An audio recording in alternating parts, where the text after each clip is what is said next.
You know, just...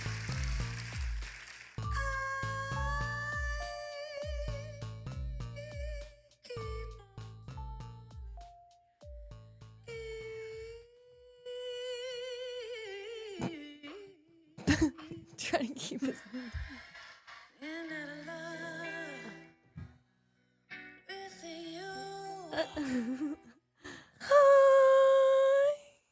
So, did she hit a sour note? Because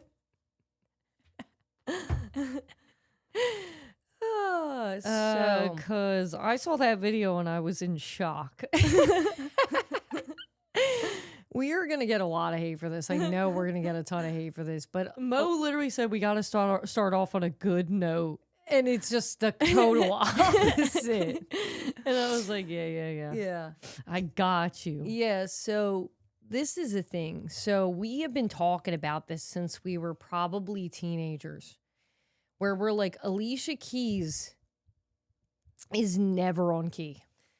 She's always off key. Yeah. And like we can say that. You want to know why? Because we watched American Idol religiously every day and we were the judges. Yeah. We're very like, even like when I sing, I'm like, that's rough. That's rough. We got to do a reboot. Yeah. But like, it's just funny to me because she's just like a renowned singer. You know what I mean? Like she's legendary level singer. I feel like as far as fame goes, like that's what she's known for. And it's just funny that she's, I don't know. She's never, I think the craziest she's never part, on key. The craziest part is it took me, 15 minutes to find that video? But there were like about 6 or 7 other videos that we went through that were I was off like, key. ooh, that's off key, but that's not the one I want. And then on top of it, you try to find that iconic Super Bowl crack. They polished over it. Yeah. Like over the whole internet. When she sang with Usher at the Super Bowl. I don't like that in general because they do that at award shows or any kind of show where I guess there will be a live version that happens with that they're seeing. And then there's like a recorded version that the audience sees that's like filtered. So even like Super Bowls, if they fuck up at the Super Bowl, they'll release a version of it that wasn't what you recollect. It's like the Mandela effect. And they put like auto-tune back over You're like, it. I know that didn't happen and I know her voice broke. But yeah. Alicia Keys is just like, she's known for that, I feel like, but maybe not known for that because nobody talks about this. Dude, we saw that video originally. It was like a reel, and a guy's watching the performance, and she cracks, and he goes, "Alicia, please." It's too good. And we could not stop laughing because I was like, dude, he's completely But it's valid. like you could do that on probably like 100% of the videos we pulled up. You could have Alicia pleased on every video. There's one where she like screams and they're like, can someone please? Like full out.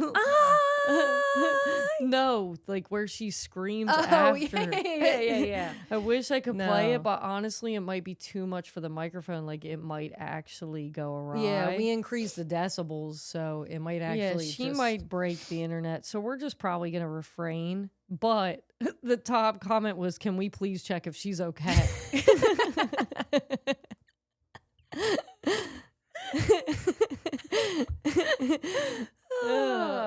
Well.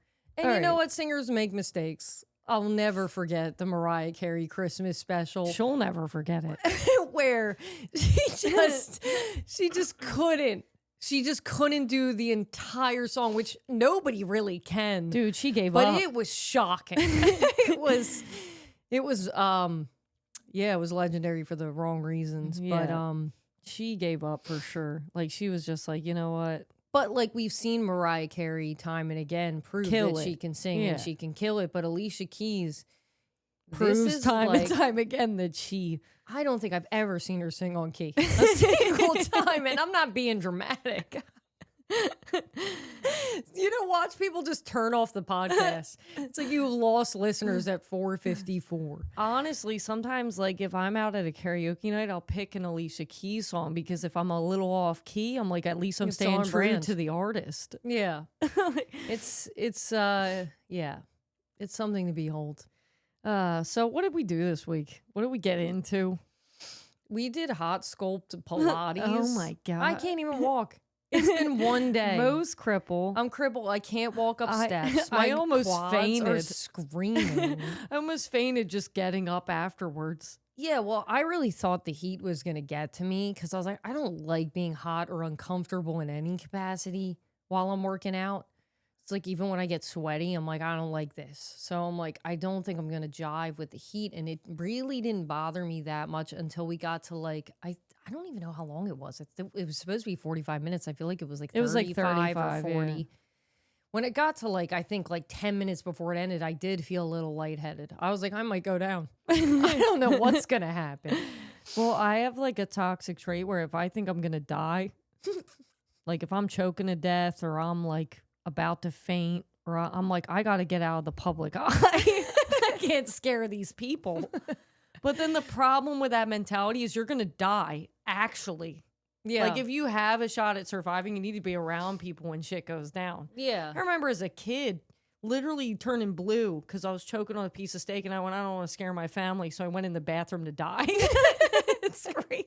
You're like a dog. You're like, I gotta go in like a black corner where nobody sees me. And then I had to like literally reach down my own throat and pull it out. And then I walked out of the bathroom and was like, I almost died, but I'm fine. And my mom was pissed. She was like, why would you go hide? And I was like, I didn't want to scare you guys. And she would be more scary if we found you dead in the bathroom. Remember when our brother choked on a Tootsie Roll in the kitchen? And he's been choking on them ever since. Yeah. But he also like, no, now he's like afraid of, didn't he get like, he choked on a Tootsie Roll. He started puking all over the kitchen, like dark brown and got it out, I guess. It was disgusting. It was really gross. But like now he has like a thing where he's like, I can't touch a Tootsie Roll ever again. He had a thing like that with arugula or something too. He just has a thing, or Cheetos. He maybe choked on an Doritos. arugula leaf, which I can understand that happening. Arugula leaves are really not, they're also not comfortable. Yeah, but if you were to give up arugula for the rest of your life, it would be fine. Tootsie Rolls, it would be fine. Yeah. Like they're two good things to have PTSD over because I'm like, yeah, whatever. And honestly, it's not a loss. Tootsie Rolls like the worst candy. It's a butt candy. I don't even know why he ate it in the first place. It might be under what are they called? Whoppers? Yeah, Whoppers are bad. Dude. The malted milk balls. I remember some people every fuck time with them someone heavy, had though. a bad Halloween costume, we'd be like, you get a Whopper. Or if they didn't have one. Yeah, they're just like, chuck yeah. it, you get a Whopper. They probably didn't even know what that meant, but we meant like you suck. Yeah. I mean, it's a bad candy. If I got a Whopper, I'd be like, I'm throwing this in the trash immediately. Yeah. I don't know if that's a universal thing. Maybe some people like Whoppers. And I used to really like when I would get the really big candy bars.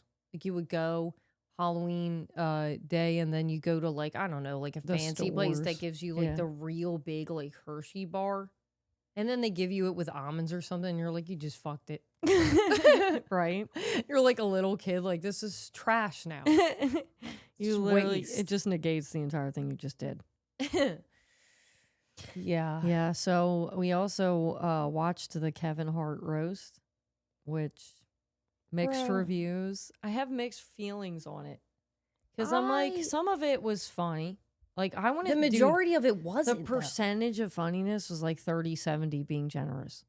Like 30% funny, generous, 70% trash. Funny. Yeah, and there's something about the performance of it all. Like, you know when they're like, oh, everything's written, like the script is written. Well, see, I didn't even know this about Roast until this roast because they made it so obvious. Have we watched Roast before? I watched the Tom Brady Roast. Oh. Yeah. I didn't watch the Tom Brady Roast. I only watched, I think, like Nikki Glaser's, that. like some of her moments of hosting. Which Nikki Glaser, I feel like, is like a really good comedian. Like she did a great job. She did a great job. Shane Gillis was an odd choice for a host. I think that was weird. It was weird. Maybe I don't get him though. Because people are like, he's really funny. You didn't get you don't like him, but they didn't watch the roast. I'm like, just watch the roast and let me know. Yeah, I never understood the fad with Shane Gillis, but I haven't seen enough of his material to make a real judgment call. But it's just, to me, it's weird to like honor like a very like popular black comedian and have a white guy hosting that's not that funny. Right. But I don't think Kevin Hart's that funny either. I feel like he was funny like maybe in the beginning of his career. And I'm like, he's being honored for being a goat. Goat of what? maybe I'm being, I don't know, a hater. I mean, like, yeah, I think Kevin Hart is like, he's an icon. But I think, yeah, some of his, he just does the same thing over and over, but he is very popular. And I think he has a lot of fans. So I get doing the roast, but I didn't know like it was going to be like, Netflix wrote it. This is the thing. It's written apparently. Like some of the comedians do their own thing, and then there's a team of writers, and then the people that aren't comedians kind of just read the jokes that the writers write, or they can throw a couple in if they think they want to. Which I think is an odd thing to do. Have comedians just do it. They couldn't like, get enough people, I guess. think if they try to get like their friends and stuff is the thing. But they don't, because they write the jokes, so why does it matter? Just find somebody who can actually deliver a joke. Like the Regina Hall thing was weird as hell. She was like a stale like Barbie doll, like trying to deliver, like, I guess the bit was like the dead mom is talking to her and telling her, I don't know. Honestly, I think Shane Gillis' best joke was when she got off the stage and he went, "Good thing she's hot," because that was terrible. And that wasn't even like a joke. It was so bad. And like even the Tiana Taylor letter thing I didn't get. I was like, weird. I don't understand that. But it wasn't even good. Tom Brady, no offense, but he's not a comedian. I was like, this is random. And like, that was the very opening, I think. Usher and I was singing to him off key. Speaking of singing off key. I forgot about that. It was so uncomfortable. It was so weird. Such a weird opening. We almost turned it off. And I was like, should I turn this off? Like, and I was like, and Tree's going to go see Usher. I'm like, you're going to go see that live. Dude, I'm scared. He hit a lot of sour notes. He looked like he knew he was hitting bad notes, though, so I hope that's not a reoccurring thing. It looked like he was aware. Like, he was like... he was kind of making a face and, like, grabbing his ear. Like the Steve Carell meme. He had to pretend that his in-ears were fucking up. He's like, yeah. And we were just like, what's going on? And then immediately after, Tom Brady comes out, who's not a comedian, and is trying to tell jokes to the best of his ability. And I was like, this is painful to watch. Like, we were going to turn it off because the two first things that happened were so uncomfortable and so scripted and so staged that I was like, this is like way too much for me. I don't know what's going on. And then Shane Gillis comes out and starts telling bad jokes. And then being like, fuck you, it was a good one. I hate that. I don't like if you tell a bad joke and nobody laughs, don't dwell on it. Just keep going. Because it's like, if you keep firing jokes, you can move past the bad joke. Yeah. But if you dwell in the, oh, fuck you, I thought that was a good one. You know what? Fuck you and you. It's like, fuck you for not laughing. No, fuck you for telling a heinous, like, stupid joke that wasn't funny. Yeah. Don't dwell on it. Move on. You can't force an audience to laugh at your jokes. You know? It's just like... Yeah. And on top of it, it's like... it's just like, I don't know, you're like, let me interact with the crowd right now and say, fuck you. And be like, whatever, you should have laughed. It's like, you should have been fucking funnier, bro. Yeah, exactly. It's annoying. And then the joke started getting kind of... I mean, I guess it's just like, this is what it is. Like, they started getting racist, and like, that's kind of Shane Gillis's stick, right? Like, I don't know him that well. I don't know him. He pushes the envelope, and he does like he tries to see what he can get away with, kind of like Tony Hinchcliffe. Like, and it's like, you know, with comedy, I feel like anything goes, but it's like, at least make it fucking funny. Like, talking about lynching to me, like, oh, if what do you say? If Kevin Hart got lynched, it should be would have to be by a bonsai tree or something. Yeah. And I was like, I don't know. It's like, that was a low blow for me. Like, yeah, we know he's short. Like, but why are we telling lynching jokes? My thing is like, yeah, to me, the lynching joke's not even funny. It's like, if you're gonna be outrageous, make it funny. At least be funny. Yeah. Like, even the Charlie Kirk thing, it was a low blow. But I'm like, it kind of was funny because he was making fun of Tony Hinchcliffe being fucking gay. Like, you know what I mean? Like, there was some kind of like, you know, Yeah. it was a joke. It was a full on loaded thing. And then it's like, there were layers to it. It's like just to say like, oh, he'd have to be lynched off a bonsai tree. And then on top of it, it's like, we made fun of this man's height for 95% of the show. I'm like, you guys got nothing else? You got nothing And else. it was like lame, corny jokes about his height. Yeah. And the same thing with the men, with the women, they would just attack like Chelsea Handler was just a target for like, oh, she blows black guys. She's a slut. She's a whore. She has abortions. She's a slut. She sleeps around. And I'm like, that's all you got? That's literally all you have? Yeah. And it's like, she looks like shit. First off, she looked great. I don't like, good. She had a nice dress on. I just like how she shrugged her shoulders when they would make low blows they said that she looked like, I don't know, she was like decomposing or something. I don't know what they said. And she just kind of went like, are you serious? No, I don't. And I was like, all right, all right. And honestly, I thought the women killed it. They were the funniest. That was what I thought. Like, so I was watching it, and then like, you know, Chelsea Handler walked up, and I was like, all right, let's see what she can do. Yeah. It was like a cloud had been lifted. I was like, all right, now we're in the big leagues. And we were laughing, like laughing. We were actually laughing. I got a feeling that she does not like Tony Hinchcliffe at all. Yeah. And she didn't like the majority of the dudes in there. And she was kind of like coming for blood a little bit. Like she was like, fuck all y'all. Y'all are all predators. Kevin Hart is a good guy. Like they seemed like actual friends. Yeah. But she was coming straight for the jugular with some of those jokes. Which I think that was a part of the roast that was weird for me, is like a lot of it I felt like was serious. Yeah. Like she was serious when she was attacking Tony. She was serious when she said, all y'all are predators. Kevin Hart's the only one who's never made an advance on me. But also she was making it funny at least. Yeah. Even though there was seriousness to it, you know? Yeah, but then same thing when he attacked her, you could feel the animosity. When Tony went up and attacked Chelsea, you could feel the animosity. And then in between, even when Shane Gillis was making jokes about pedophiles, I was like, is he being serious or joking? I can't tell. And listen, we were smoking. We were high. Yeah. But I was like, still, I can't tell. I'm like, maybe it's just because the pedophile thing wasn't landing for me personally, but I also thought he got super serious when he would say it. Yeah. Like, you're all a bunch of pedophiles.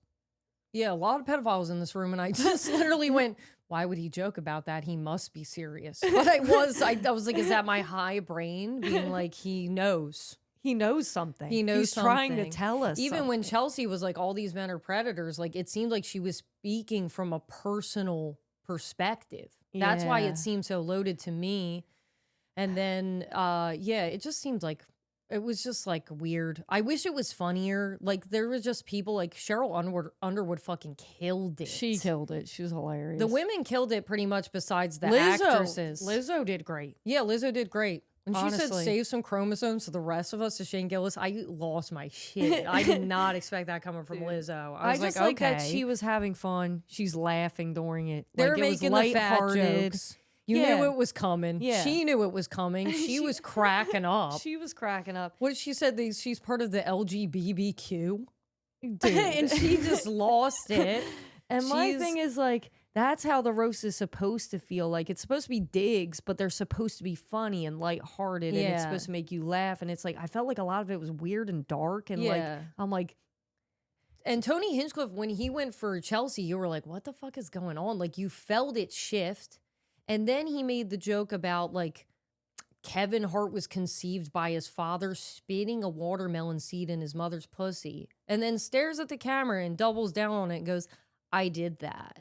And I'm like, but it wasn't a good joke. Yeah, it wasn't even like not only was it really fucking racist and weird and uncomfortable, but then you double down and be like, I did that.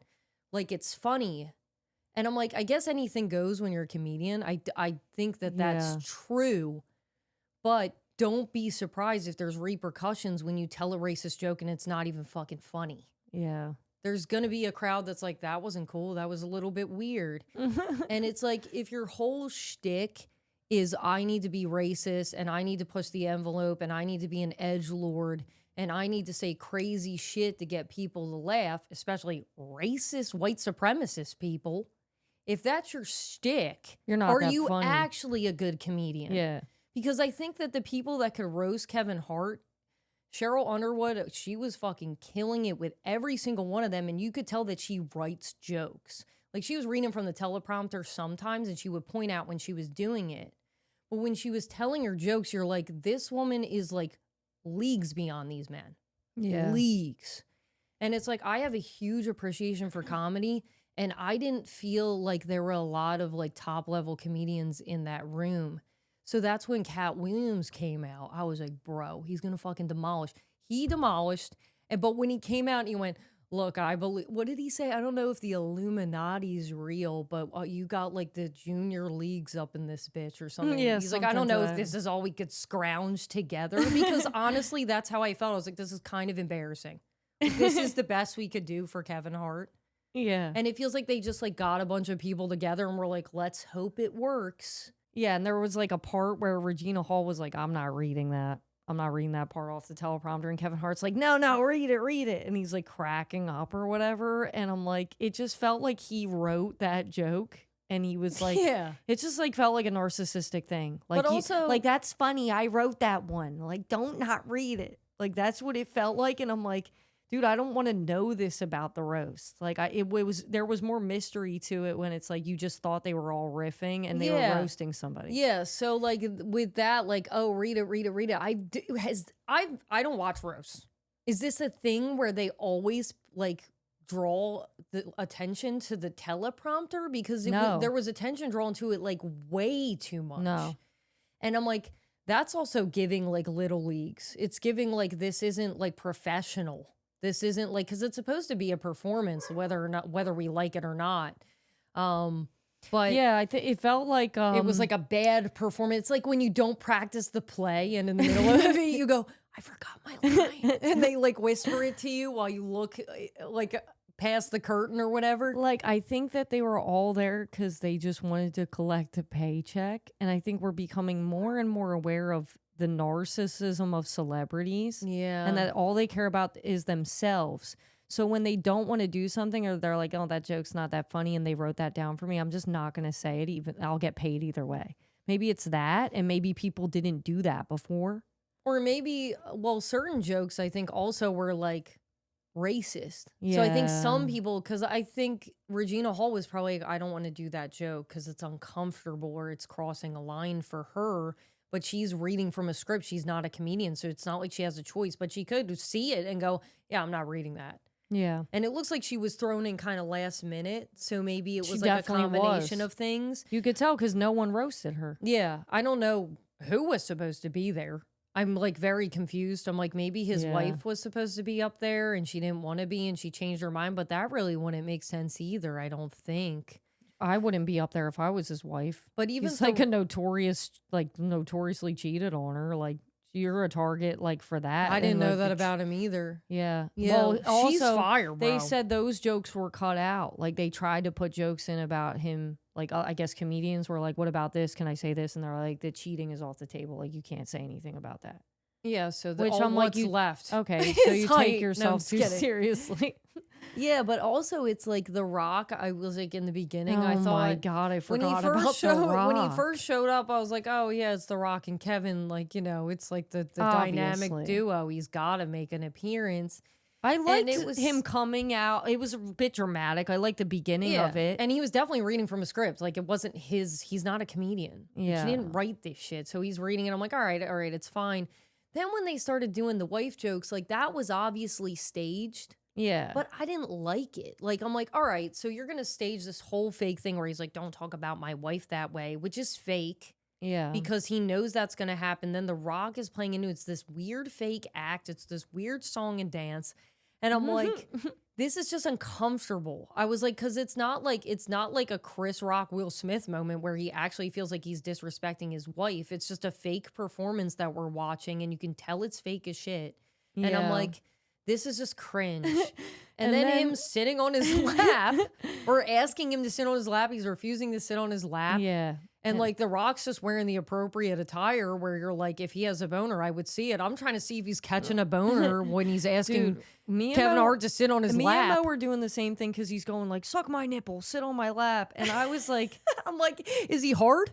What's going on? I'm like, hi, and I'm going, is this gonna turn him on? Because I gotta do some investigative work. Because, I mean, listen, I don't know, man. It just was weird. It was a weird vibe. The whole suck my titty thing was really fucking strange. I just didn't get it. It wasn't even funny. It was just uncomfortable. I don't know if that part was scripted. I don't know if that part was. I don't think it was. I don't think that Kevin expected it. I think that his reaction was like, what the hell is wrong with you? But I think that he also knew that it was all in jest, so he didn't like take it seriously. But it wasn't comfy. Yeah. It was very strange. And I was maybe like, they should have pre-recorded it. Maybe doing it live was their downfall. But once again, just like not fucking funny. Not funny. At least make it funny. And then Kevin Hart at the end, like, the funniest bit was Jeff Ross did good. Jeff Ross did great. He did great. Yeah. But once again, he's like legendary. Was when he came out in the red outfit and he said he thought the Kool-Aid man was coming to get him or some shit. But that was definitely off the rip, unless he told him to leave and go to the bathroom, maybe. But there were jokes about his outfit already in the mix, which was weird to me. And I'm like, are they riffing or is that in the script? And was the outfit in the script? And the whole thing was kind of irking me that I knew some of it was. It's just like I wish there was more mystery. But also, I like the Jeff Ross one because it was really, really good, but then it went to wholesome. Like, he was like, oh, at the last roast, Kevin Hart said I looked sicker and sicker every time he saw me. And it made me get a colonoscopy and realize that I had colon cancer. Yeah. And he's like, and it forced me, you know, to get healthy, and I beat cancer. And he's like, and if you didn't roast the shit out of me, I wouldn't have gotten that colonoscopy and I wouldn't have been diagnosed, and you inadvertently saved my life. Yeah. And they hugged. And I was like, it was cute. Good comedian and wholesome as fuck. And then Kevin Hart goes up and he's acting like he's owning the stage. He's doing the like cock and the gun sound every time he insults somebody. And I'm like, bro. And then he goes, yeah, Jeff Ross looks better with cancer. Can we put the cancer back in Jeff Ross? And I was like, that's not even funny.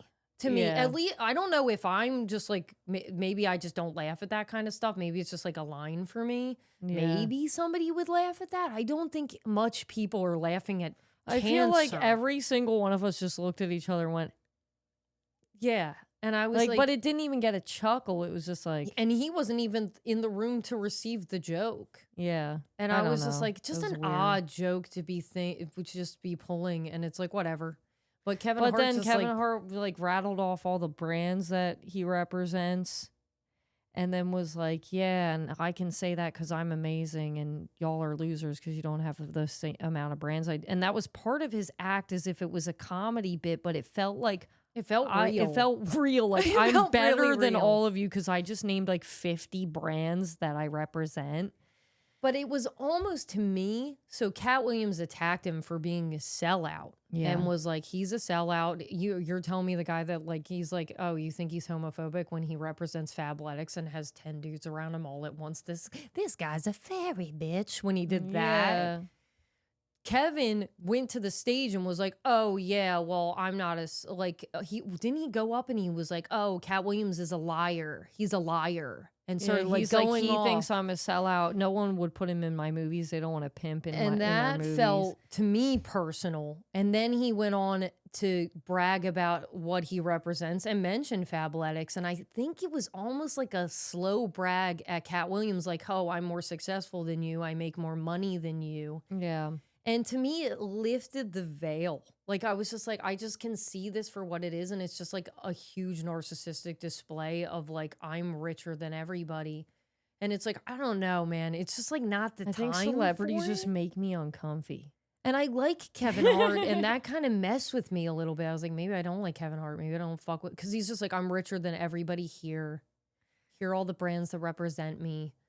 Like, here are all the brands that basically give me a passive paycheck. Yeah. And it was like 20 brands. I don't even know what it was. The list was so uncomfortably long that I went, is this a bit? Yeah. But I think I'm pretty sure that's everybody that represents him. So maybe he's like, ha, ha, ha, I'm a sellout, but I make more money than you, bitch, and I live in a mansion. Yeah. Yeah, and then the ending was what? Meek Mill coming out rapping. And I went, who is this? I had no idea who the fuck Meek Mill was. It's like the most iconic song like of like the last few years, I feel like, since like 2020 or some shit. It's like Dreams and Nightmares by Meek Mill. And Didn't even know it was him. And I was like, I literally went, what's going on in the water today? Because Usher can't hit a note. Comedians can't tell jokes, and now Meek Mill is running out of breath doing his own song. Like literally between, I'm pretty sure that anybody except for Meek Mill could do this better than him. Like literally everyone knows the lyrics, and in between, like he's like literally trailing off at the last sentence every time, going, and then going into the next sentence, and then. But honestly, I'm like, bro, like, bringing Meek Mill out and all that was like very indulgent for like a stand-up comedy routine. That it was a Philly thing. I know, but it ended the whole night. It's a Philly thing. Right after just like a bad display of stand-up. Because I didn't think Kevin ate like that. Like and then he brought a rapper on and was like, I make more money than all y'all, and like had a rapper. And I was like, I don't think it was that good to be doing that. And I think that's why the cringe was coming through. Yeah, like if he had a really good set and then Meek Mill came out and said all the lyrics and could breathe. Yeah, like he was just like, Tony Hinchcliffe is racist. Chelsea Handler's a fucking whore. I'm like, this is all like, you just recycle everybody's jokes. And like, you just like, it was just okay. He recycled his own jokes because he wrote the roast, bro.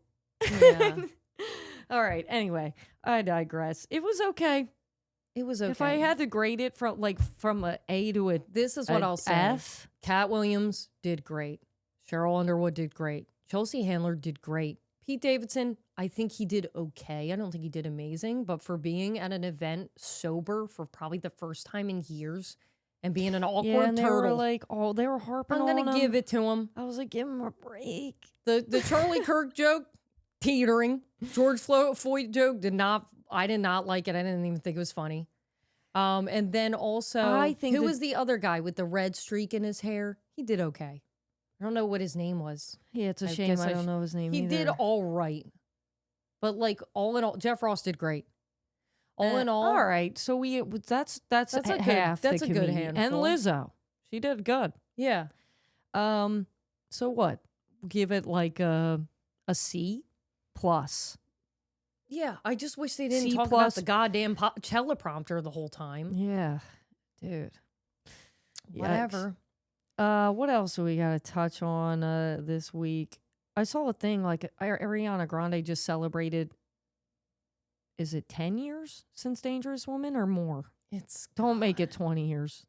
I'll die. But if 20 years would be 2006. I don't think so. No, I think it's 10 years. Maybe old. It's 15 years or 10. It's some kind of milestone since the Dangerous Woman era. Right. And we don't know the milestone. She's got the bunny ears on. She's redoing the photos from it, but she's doing it like different color, like white bunny ears instead of black, paying homage to the album. Yeah. And she did like a pose that Mac Miller used to do. Yeah. And I saw it posted like, even so-and-so years after his death, she's still acknowledging Mac Miller and how he impacted her life, and this is a pose that he would do all the time, and she still thinks of him, something like that. This is what the article was talking about, and dude, the comments were so bad. Like, it was like she didn't care about him. She abandoned him. She's a piece of shit. She doesn't give a fuck about that guy. She's the reason he's dead. Okay. And I'm like, bro, we have no idea. We have no idea, but also like these people have never had an addict in their life. They could have never, because it gets to a point where when you have someone who's addicted to drugs, especially if you're dating, I couldn't even imagine if you're dating them. Yeah. The emotional abuse that you go through with someone who's addicted to drugs. And he was addicted to hard drugs. Like, this isn't like a walk in the park. It wasn't like he was just smoking too much weed. Yeah. It was like he was like a literal like addict. Yeah. And they're like, she's a piece of shit for not hanging out. And it's like, yeah, but it gets to a point too with like addiction where it's like, you can hang out and hope that the person like gets better, and you want to be the person that fixes that person, or you want to be the person that's there that on the other end when they decide that they want to get better, because that's what it really is. And it's like, if that person keeps persisting and nothing's happening and you're like, you have to come to a certain point where you're like, I'm not going to fix this person. And it's like, you have to decide, do I want to stay in this? Because the person's not going to change for you. They're going to change for themselves if they want to change at all. And it's like, if you're like, oh, I'm just going to just stay in the turmoil, you can only do it for so long. You're going to reach a threshold. Yeah. And there's also the part where you're like, this could end really badly and I'm obsessed with this person. I'm really connected to this person. I think there's a part of you that's like, I need to detach. Yeah. Because like if distance. something happens, not only am I not helping the situation by trying to just be here and do shit, like also there's several layers to it. There's like the enablement where like you could be almost like making them regress if you're like, oh, they're acting crazy and they're off their drugs. I'm going to help them get their drugs if they can't get to it because you're like, it's going to make them feel better in the moment. Yeah. There could have been so many layers to it where she could be like, this is not healthy either for herself or them together. And it's like, you have no idea. And you're just judging it off the fact that this man committed suicide, which I'm sure that this girl lives with every day of her life. Without random people commenting on it. And she's probably been through so much therapy to help her realize that when someone is on drugs and they're going to harm themselves or they're going to do drugs to the point of killing themselves, that's what they're going to do. You are not part of that equation. Yeah. And even if you leave that person to protect your own self and be like, I don't want to be here when this person finally overdoses because that's what this looks like this is going to become. It's not on you that when it finally happens that you abandon them and it's all your fault. No. That makes zero sense. It's called self-preservation, number one. Yeah. And then number two, it's like you could have stayed in it and you could have been there when they overdosed. And you could have, and then also they could have, like, and the fans probably would have been saying the same thing that you should have. You could have done better. You were with him. How'd you let this happen? Like it's like you couldn't have won. But it's like you could have stayed in it at the detriment of your own psyche and your own self. Yeah, because when you're with an addict, you're not with a person that's the person you fell in love with. Especially when it starts to get dark and they start to it starts to affect their scope of life and they're just like in their addiction. Yeah, you're there and they love you probably. I'm sure they had a lot of love for each other. But it's like their main number one concern is I want to do drugs or I want to drink or I want to do something. So it's like to put it on her is just completely just brainwash behavior to me. Yeah. It's just stupidity. It's kind of gross, in my opinion. But it's like the internet's kind of gross, right? Like, it's just like the top comments be the craziest shit. It's just like, okay, all right. There was not one friendly comment on the one I was reading, and I was like, this is crazy. Because usually I see people defending her and stuff. Maybe it was early on. Maybe they think it's cringe that she's paying homage to an ex-boyfriend that she's not with anymore. But I'm like, you can have love for an ex. Especially if it ended because he was a drug addict. Yeah, I think that girl still had love for him when she ended it. I'm sure of it. Like, you could tell by the way she acts. Yeah. Like, it wasn't just, like, an easy thing for her. So people to act like that it was or that she, like bro, I don't know. It's holier than thou bullshit, bro. Yeah. It's just like you weren't part of this girl. Like, if I were with Mac Miller, I would have stayed. Okay, sis, from your living room couch or whatever with your 14 cats. Of course you would have. I don't know. We don't know what would have happened. Or with your golden retriever boyfriend that's buying you a latte every day and getting you flowers once a month. Of course you're commenting. Like, come on, man. Yeah, it's just ridiculous. Get real. Or I don't know who's commenting. Maybe it's a girl getting her ass beat by her boyfriend and she's staying and she's like, I would have stayed. Like, yeah, who knows? You could be that codependent where you do see the end of the rainbow or whatever, but and you're like, all of us, dude, I would have. Not all of us are that loyal. Knowing me, I would have fucking slugged it out probably. And then I would have been devastated when he finally did that shit.